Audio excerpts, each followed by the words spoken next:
Welcome back to In the Garden. I'm joined with Jordan from Grange Co-op, and today we're talking about dormant sprays for your fruit trees. So right now we have a peach tree right here, and if you do have a fruit tree in your yard, you should have already done one round of dormant spray, but it's okay. It's not the end of the world. You guys still have time to do another spray. So Jordan, what do we need to know when it comes to spraying these guys for our fruit trees? Dormant sprays are actually a real simple process. You're looking about 3 to 4 applications. I sometimes tell people 4 to 5 because they forget and they get down to 3 over the dormant season. So ideally right after leaf drop, another one middle of winter, and usually 1 or 2 before they're flowering and then leafing out.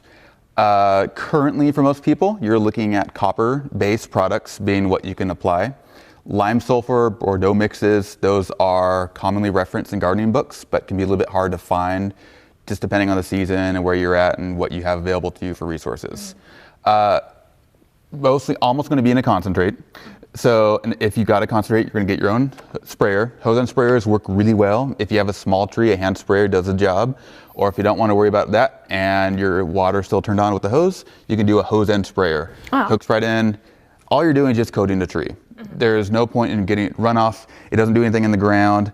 It's not going to do anything for the area around it. The idea is that you're coating this to form a antimicrobial environment. So those fungus spores, those bacteria spores coming in spring aren't going to be able to get established on your tree. Right. And you made a comment earlier that, this is really important because it is getting a little bit harder and harder to get rid of these, diseases for plants and stuff. Changing in weather in our area and differences in climate, I've noticed an increase in blights, for example, in cherries and pears. And they can be a very serious pest and very difficult to get rid of. You might think you get a jump on it one year and it comes back next year even worse. But other things, rust, powdery mildews, dormant sprays reduce all of those, and in many cases will prevent a tree from getting it, but you have to do it yearly.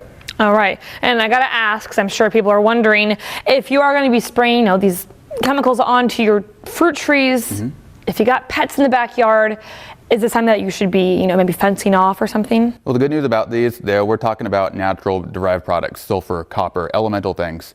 Anytime you're spraying anything, it's always a good idea to spray early in the morning or late in the afternoon, just so you're not hitting any kind of potential pollinators out there. But we're not dealing with chemical pesticides, we're not dealing with chemical fungicides, so they're a lot safer option for folks who are concerned. All right, awesome. Well, that's good to hear.